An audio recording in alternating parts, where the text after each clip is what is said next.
We've just gotten a look at the Black Ops 6 Season 4 roadmap as well as a trailer, and Zombies is not getting a new map this season as nothing has been announced for Reloaded. The main big thing we're getting content-wise is Grief, and honestly, despite us not having a map, there is a hefty amount of Zombies content here which I'm going to dive through. Now, personally to me, I think this deconfirms a lot of the DLC 5 rumors that have been floating around. Of course, it's not 100% confirmed, however, I think the chances are very, very slim, because basically this means Janus Towers DLC 4 will be in Season 5, which will mean if there is a DLC 5, it will have to be Season 6, which I personally believe is just way too close to the release of Black Ops 7 COD 2025 to make sense, when Treyarch have to be pumping out more round-based experiences at launch. That's going to be a lot of content to be making simultaneously. It would seem like probably a waste of effort to be trying to make a DLC 5 as well as the launch map simultaneously, because probably their main focus is of course selling Black Ops 7 copies. That's where they're going to get the most revenue during that time. Now, of course, there has been some carry forward rumors that the maps might carry forward from Black Ops 6 Zombies to Black Ops 7 Zombies, which would be perfect. However, I do not know how easy that is for Treyarch to do. Of course, we saw similar with Modern Warfare 2 maps transferring over to Modern Warfare 3 when we had two Modern Warfares back to back, but it's probably a lot easier for multiplayer maps. Now, obviously, the COD HQ makes it a lot easier for content to transfer between games because they're all essentially DLC branching off from the same application. However, it doesn't make it easy. It's not just as simple as copy and pasting. There is still work that has to go into it, and you can break a lot of systems very easy. There's a lot of complicated things we as game designers don't understand, and I would imagine it's way more complicated because there's a lot more moving pieces in Zombies experiences than multiplayer experiences, so I'd imagine it would be a much more complicated thing to actually achieve. You know, maybe it's easy to actually bring the maps over, but it might then unleash a load of bugs and loads of things that need testing and fixing, and that's complicated. So let me know in the comments, do you think a DLC 5 is coming or not? I will leave a link to the full blog post in this video's description if you want to read it for yourself. I'm just going to talk mainly about the zombie stuff today. I did a video yesterday talking about how Stitch is back in the season and the lore reasons that they gave in the last blog, and if you are interested in more of the multiplayer stuff or the Warzone stuff, you can read the blog. Anyways, I'm going to play the full trailer now, and then I'm going to break down all of the zombie stuff we know, and also Treyarch have announced we're getting a full Grief trailer tomorrow. So whilst we've already gotten a little trailer for Grief as a part of this bigger seasonal trailer, there is going to be one dedicated to Grief tomorrow. So that shows that Treyarch are putting a lot of effort into it. Yes, Grief is back literally after 10 years. Mind-blowing. But anyways, enjoy the trailer, and I'll be back in a second.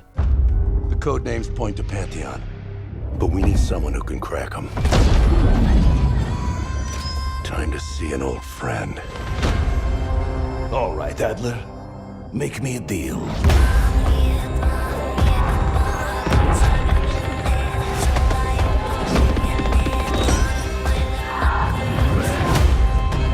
The New World Order is at hand. Time to level the playing field.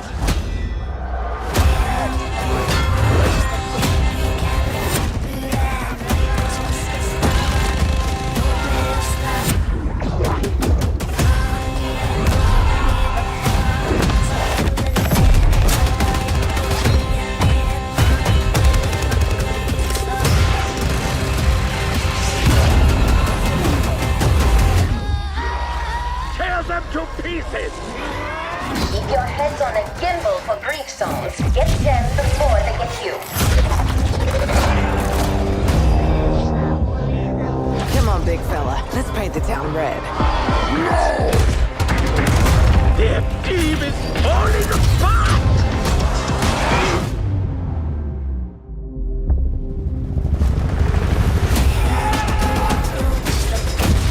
Silence, robot!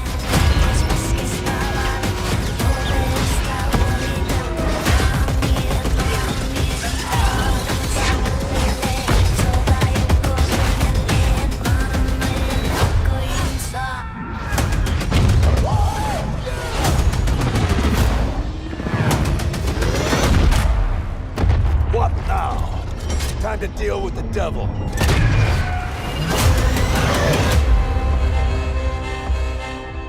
Okay, so I hope you enjoyed that trailer, and like I said before, I'm looking forward to the full Grief trailer tomorrow, and we got to hear from Richtofen and Sam in that because they're going to be the announcer voices in this, so that's probably the lines that we heard leaked from Richtofen before. Of course, we were speculating he might be coming as an operator or part of a super Easter egg or something like that. It seems like those lines were just from this. Now, I'm sure we're going to hear from him on Janus Towers, and I really do hope he becomes a playable character at some point, but right now I'm not exactly sure. But if they've gotten him in to do lines for Grief, surely they could have gotten him in to do operator lines at the same time. It would be the perfect super Easter egg reward in my opinion. Anyways, let's go over what the blog says. So Grief returns, drop into this epic 4v4 competitive battle on all maps, outlasting the opposition while securing capture zones to debuff and grief your opponents. The last team still standing wins, and I think this is going to be a really fun season. Being able to play competitive zombies for the first time in such a long time is mind-blowing. Blundell said it was almost ready in Black Ops 4 and then it seemingly got cut and never released, which is mind-blowing. So it says in this 4v4 competitive mode where two teams outwit and outlast each other, capture zones to debuff enemies, no damage against other players, respawns every third round. So it sounds very different to the original Grief. So it's going to be available to play on all maps in the game, but there's restricted items like wonder weapons, the gobblegums that are restricted at exit strategy, idolize, wonder bar, timeout, and flavor hex, which is a new gobblegum in this season that I'll come on to.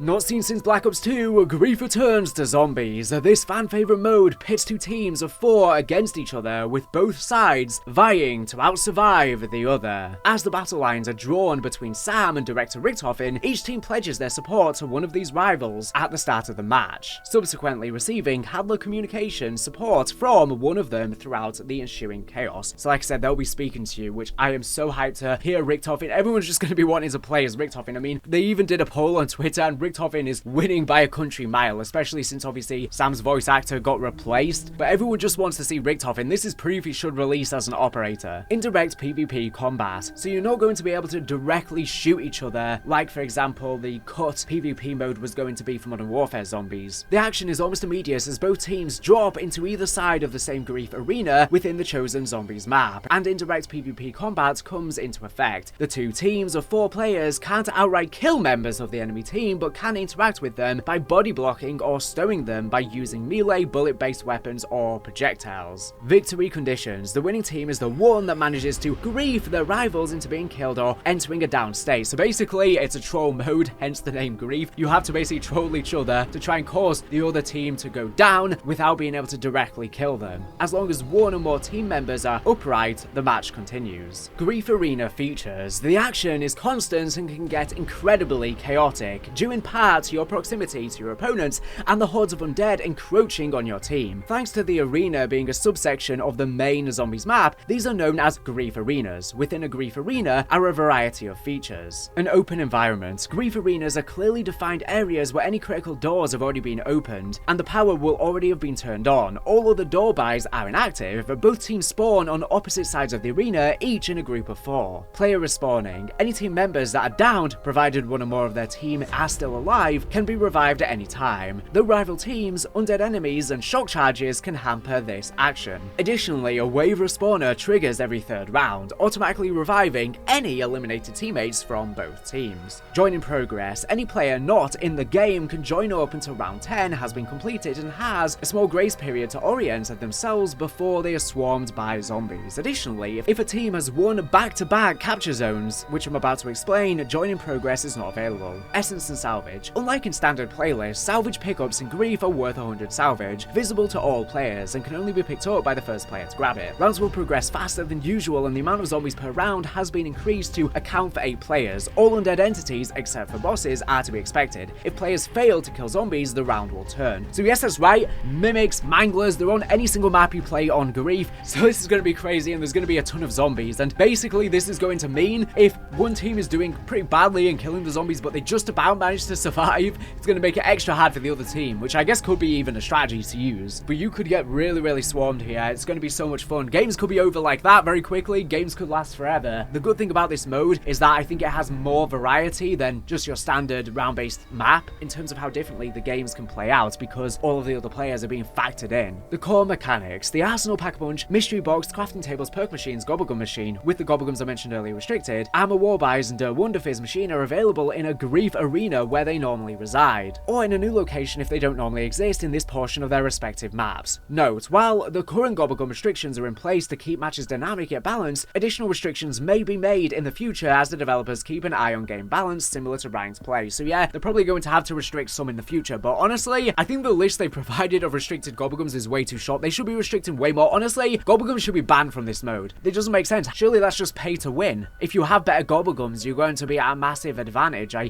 don't understand that to me. Obviously, they're trying to make money. That's the only reason they are turned on, which is really, really shady. So this is undoubtedly pay to win, 100%. And like I said, the list of gobblegums restricted is so low. There should be way more restricted, and I think the reason why way more aren't is because, like I said, they need to also sell gobblegums, and they're not selling and making enough money, which is why they did the recent gobblegum changes, which is a shame. They really shouldn't be in this mode. That's going to remove the competitive nature of it, and it's going to add this whole other random factor into the mode that you can't really control. It's just really frustrating. I wish there was a way you could play, you know, a gobblegum or a non-gobblegum version of this. Anyways, for capture zones, appearing at regular cadence during the match, these are smaller areas within a grief arena where players are required to stand and earn specific types of kills to trigger a grief on the opposing team. Plan A, survive. Plan B, capture zones. Keeping your team upright and focused on undead slaying for longer than your rivals is the main plan in this mode. However, there's an important secondary focus you need to plan for: capturing zones and griefing your rival team. Capture zones appear at regular intervals throughout a match, and after stepping through the glowing perimeter, you and your team can secure the zone by staying inside it and dispatching zombies. Beckon your crew into a zone to quicken the zombie slaying, and once your kill count meets the requirement, a grief is triggered on the opposition. Note that if neither team reaches this requirement within the countdown inside a capture zone, the grief is applied to both teams. What is a grief? It's a temporary debuff, penalty, or negative gameplay mechanic that you can inflict on your rival team at a capture zone. The type of grief is shown at the objective tracker within a capture zone. Here are the possible griefs you are aiming to inflict on your foes. Weapon nerf: the affected players will inflict considerably reduced damage to zombie enemies. Ammo drain: all ammo-based weapons, including those stowed, receive an ammo drain, with bullets or shells being removed constantly while the grief is active. Zombie ambush: an elite zombie is summoned and it solely focuses its killing power on the enemy team until either the elite or the team are defeated, or the timer runs out. Weapon carousel: the rival player's weapons are randomly swapped every few seconds. Frozen: this grief reduces the enemy player's movement, along with frost and ice coating the characters. Griefs and capture zones also introduce new score types, including capture zone kill, awarded to a player who defeated a zombie type during a successful capture zone completion. Capture zone win, awarded to all players on a team who successfully commandeer a capture zone. Capture zone elite kill, awarded to a player who slays an elite spawned in a capture zone. So these are all of the available grief arenas. There's going to be 11 on launch, so I'm guessing they're probably going to add more in the future. Of course, with the Janus Towers, they will have some, I assume, for that as well. This is not limited time mode, this is permanent. Here's the long list with a brief description of the points of interest within each map. So Liberty Falls Area 1 is the Pump and Pay Motor Lodge and Fuller's Liberty Lanes. Area 2 is the Dark Ether Church, Cemetery and Hilltop. Terminus Area 1 is Biolab. Area 2 is Crab Island. Now that's a crazy difference, just being on that little island. I really do wish they just did those little islands as a little survival maps you could play as a challenge. For Citadel des Morts Arena 1, we have the Courtyard, Ramparts and Entrance Hall. The Tomb Area 1, Dig Site on Mausoleum. The Tomb Area 2, Dark Ether Nexus. Shadvale Arena 1, Garden Pond Lower Terrace. Arena 2, Upper Terrace, Shems Henge, Motor Court. Shadvale Arena 3, Mansion Foyer, Overlook, East Foyer Library. Arena 4, West Hallways, Southwest Balcony, Bottlery. So they have by far the most for Shadvale, which is wild. I mean, Terminus is a bigger map. I guess it was harder to section off because Shadvale has a lot more sections to it for sure, since Terminus is largely in the water. So now let's go over the new challenges and limited time modes. Access the following new content within all 5 zombies maps until otherwise stated, since obviously some are LTMs. So new Dark Ops challenges are finally getting added. A mysterious new set of hidden calling cards and bounteous amounts of XP are available at the start of Season 4 thanks to a fresh drop of these challenges. Who knows, maybe there's even one for Grief. All further information is redacted. So yeah, there's definitely at least one for Grief. Let me know if you want to see videos on those, by the way, because I've never covered them. There's going to be a new LTM mid-season, which is a starting room one, and this sounds so exciting. I can't wait for this, and I'll be sure to do a guide on it when it's out. So inspired by the starting room in the classic Moon Zombies map, drop in with up to 3 of your zombies crew into a more straightforward but challenging experience where you you are locked into the first zone of a map. Raptor 1 is gone, and those undead hordes are only getting stronger. But all doors in the initial zone are unlocked. Survive to the highest round you can. So it's basically no man's land on these other maps. Are they just going to have the items, though, that are normally in the spawn room, or are they going to add any additional perks and things in there? It's a bit unclear right now. I'm sure they'll release a more detailed explanation of this mode once it is closer. There's going to be another LTM mid-season, which is called Abomination Challenge. Enter a warped version of Liberty Falls during this new mid-season event. I don't know what they mean by warped version. Is it going to look like it's been infected by the Dark Ether, like when you go in the church and you can see the skybox outside? Is that just going to be all over the map? I'm excited to see that, though. And hunt down an ultra-powered up Abomination. Perhaps it's wise to bring back up. So I'm not really sure what this mode is. It's very, very short, the description. You're just fighting a beefed up Abomination. Is that all you do? You just kill it and then it's over? I don't understand that. Or is it going to be a much bigger Abomination as like a huge boss fight? I don't know. This sounds really weird. I have no idea what to make of this. Like I said, closer to its release we'll probably know more, but it sounds interesting. I just don't really know what it even is. So let's go over the new gameplay content. So Shatter Blast is coming as an ammo mod, so we didn't know if this was going to be saved to come with Janus Towers or not, but yes, it's coming in Season 4, so there'll probably be maybe even another one to come with Janus Towers, we'll see. Bullets deal explosive damage. Each bullet has a chance to create an explosion that destroys armor. Modify your ammunition to explode the toughened armor of certain normal and special undead enemies. This mod also has a second benefit, creating an area of effect blast radius at the same time, whether any armor is shattered or not. Due to the somewhat chaotic nature of this modification, there is a random chance of the Shatter Blast effect triggering, and it won't happen every time you fire. Also expect a cooldown period after the effect. Note that Shatter Blast doesn't directly affect elite enemies, pending some augment research, but area of effects explosions can still damage them. You are wise to wrangle your undead into hordes so they are near each other to really inflict some damage. Now we have the Shatter Blast major augments, so we have big game. Shatter Blast can be used against elite enemies. Expect an increasingly sized explosion. Blast chain on explosion. 3 additional explosions occur in rapid succession. Blast repair. For every enemy that has its armor destroyed by Shatter Blast, armor health will be restored for the player. They all seem pretty decent to me. Let me know which one you are going to pick. The minor ones are Blast Zone, increase the size of the explosion. Blast Boost, increase the explosion damage. Blast Wave, normal enemies and knocked down by the explosion. I think probably Blast Zone and Boost are probably the best. We'll have to see the amount it actually increases the damage /